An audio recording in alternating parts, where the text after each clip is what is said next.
Good morning, my dear students. I hope you all are safe at your homes. Here also I am very fine, Nana. This is 7th class social first lesson.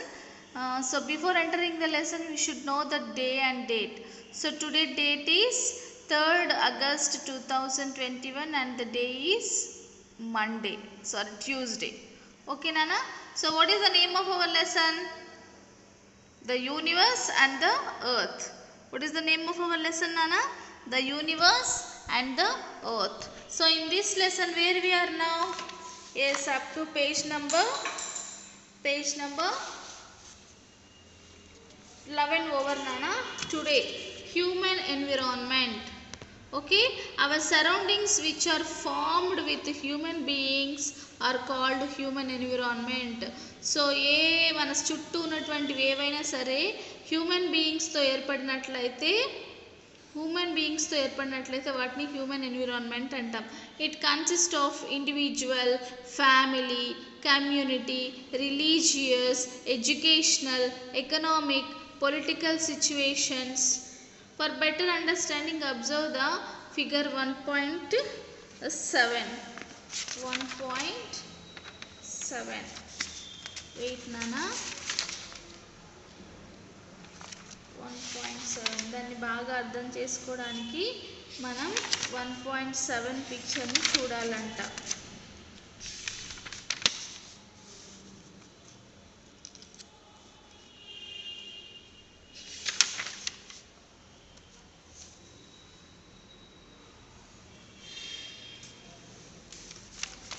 Okay నాన్న. So next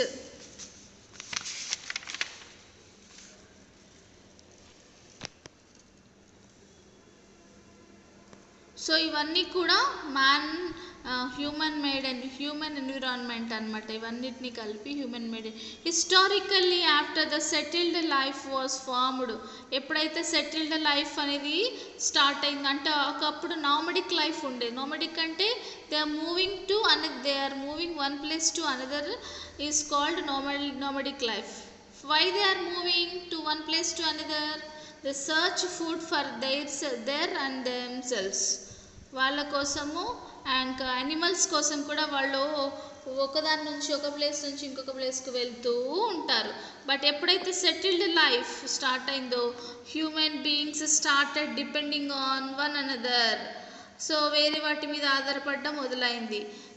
it resulted in the establishment of human environment. ఆ విధంగా human environment అనేది start అయింది. Next man made environment. Our surroundings which are made by the human beings are called man-made environment. మన చుట్టూ ఉన్నటువంటివి ఏవైనా సరే మనుషుల ద్వారా తయారైతే వాటిని man-made environment అంటాం. It consist of buildings. వాటిలో ఏమేమి ఉన్నాయి నాన్న? మనుషులతో తయారు చేసినవి ఏంటి చెప్పండి? Buildings, factories, parks, roads, bridges, projects and monuments. ఇవన్నీ కూడా man-made things అనమాట, man-made environments అనమాట. Early humans adapted themselves to the natural surroundings. అయితే అంతకుముందు ఆది మానవులు ఎర్లీ హ్యూమన్స్ వాళ్ళు ఏం చేశారంటే న్యాచురల్ సరౌండింగ్స్కి వాళ్ళు అలవాటు పడిపోయారు.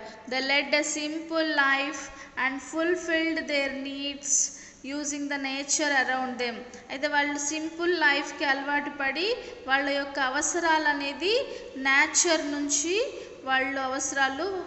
నేచర్ వాటి చుట్టూ ఉన్నటువంటి అవసరాలు తీర్చుకునేవాళ్ళు. As a result of settled life and industrial revolution. ఎప్పుడైతే వాళ్ళు సెటిల్ అయిపోయారో అప్పుడు ఇండస్ట్రియల్ రెవల్యూషన్ ఎప్పుడైతే వచ్చిందో human being have to change and use the natural environment to their advantages. అయితే ఈ ఇండస్ట్రియల్ రెవల్యూషన్ వల్ల ఏమైందంటే వాళ్ళల్లో ఒక మార్పు అనేది కనిపించింది. Natural environment to their advantage. వాళ్ళ అవసరాలకి న్యాచురల్ ఎన్విరాన్మెంట్ని యూస్ చేసుకుంటున్నారు. It led to the formation of so many elements of human made environment and the change in the natural environment. ఇంకా వాళ్ళు ఏం చేశారు? It led to the formation of so many elements. So many ఎలిమెంట్స్ని వాళ్ళు ఏం చేశారు? Human made environment, వాటి ద్వారా వాళ్ళు కొన్ని వస్తువుల్ని అలాంటివి తయారు చేశారు న్యాచురల్ ఎన్విరాన్మెంట్ నుంచి. ఓకేనా? So remaining part I'll make you in another video, my dears. Until then, stay home, stay safe.